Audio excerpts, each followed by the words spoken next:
Hi, my name is Hallie. I'm a dietetic intern here at CSS, and today we're going to be making a rainbow summer salad.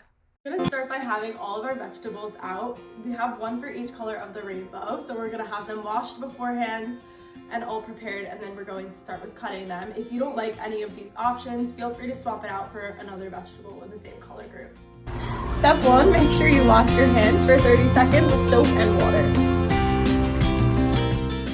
So before we start, we're going to start with boiling some water. This is the only ingredient is the edamame that has to be cooked. So first we're gonna start by making a bed of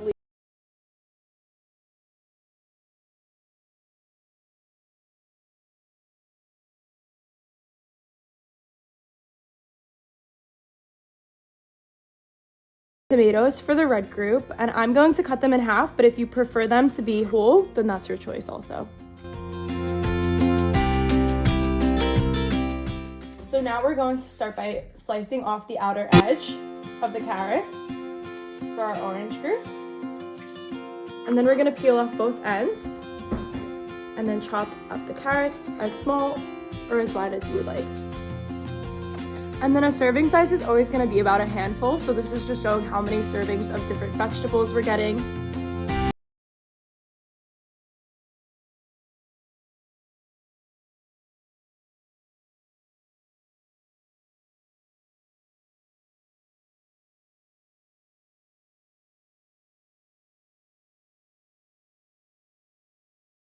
All of this in because there's a lot of edamame here, but there's just some leftovers for later. I'm gonna add some blueberries for the blue, add some sweet flavor to the salad since it is for summer.